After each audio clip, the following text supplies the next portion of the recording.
ব্রাহ্মণবাড়িয়া সরাইলে নিখোঁজের একদিন পর ময়না আক্তার নামে ৯ বছর বয়সী এক শিক্ষার্থীর মরদেহ উদ্ধার করেছে পুলিশ।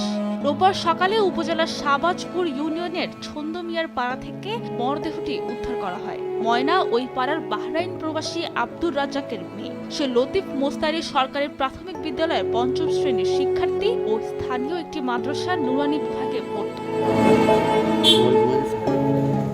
নিহতের পরিবার জানায়, শনিবার দুপুরে ময়না বাড়ি থেকে খেলাধুলার জন্য বের হয়। এরপর তার কোনো সন্ধান পাওয়া যাচ্ছিল না। বিভিন্ন জায়গায় খোঁজাখুঁজি করার পর মাইকিংও করা হয়। সকালে শিশুরা হাবলিপাড়া জামে মসজিদে গেলে দ্বিতীয় তলায় ময়নার রক্তাক্ত মরদেহ দেখতে পায়। মসজিদের ইমাম শিশুটির মাকে খবর দেয়। পরে ময়নার পরিবার সহ গ্রামবাসী মসজিদে গিয়ে ময়নার বস্ত্রহীন মরদেহে গলায় কাপড় পেঁচানো অবস্থায় দেখতে পায়। এই ঘটনায় এলাকা জুড়ে চাঞ্চল্য ও আতঙ্কের সৃষ্টি হয়েছে।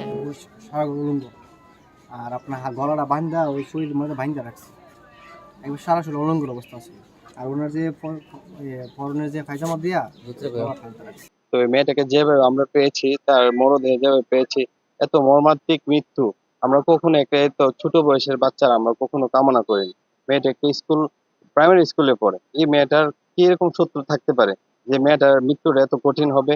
আমার ছেলে ফোন দিছে, ও আম্মা ময়নারে পাইছে মসজিদের ভিতরে মাইরা পাঁচ লটকে রাখছে। এ ধরনের নির্মম হত্যাকাণ্ডের দৃষ্টান্তমূলক বিচার দাবি করেছে শিশুটির পরিবার। এইভাবে যে আমার মেয়েরে মারছে, এর চেয়ে বেশি শাস্তি চাই, ফাঁসি চাই। মানে তিলে তিলে তিলে তিলে যেন ফাঁসিটা হো। আমি নিজ চোখে দেখতাম যে এরকম কে আমার নিষ্পাপ শিশুটারে এরকম করতে পারছে। এর মনটা যে এতটুক কাঁপলো না, হে কি মায়ের সন্তান নাকি অন্য কিছু। আমি এটা আপনার কাছে, সরকারের কাছে, আইনের লোকের কাছে আমি এই বিচারটা চাই। প্রাথমিকভাবে ধারণা করতেছি যে এটারে কেউ দুষ্টকারী ঘরে নিয়ে দর্শনের আলামত আমরা দেখছি কিছু, মনে হয় এরকম কিছু হয়েছে।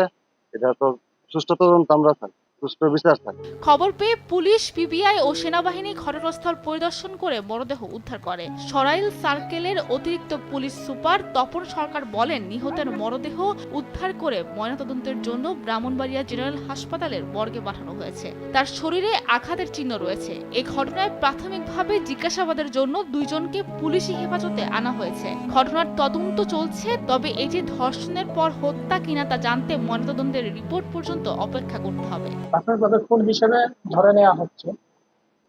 বাহ্যিকভাবে দেখে আসলে বোঝা যাচ্ছে না, সেটা আমাদের গাইড থেকে আসতেছে সিআইডি থেকে, তারা আশা করে আরেকটু ভালোভাবে যাচাই করা সম্ভব হবে এবং ফাইনালি ডিসিশন পাওয়া যাবে পোস্টমর্টমের পরে। আর প্রাথমিকভাবে আমরা দুইজনকে নিয়ে আসছি তাদের জিজ্ঞাসাবাদ করার জন্য। হত্যাকারীকে দ্রুত শনাক্ত ও বিচার আওতায় আনার দাবি গ্রামবাসী। সাবিনা মজুমদার, নিউজ ডেস্ক, দেশ টিভি।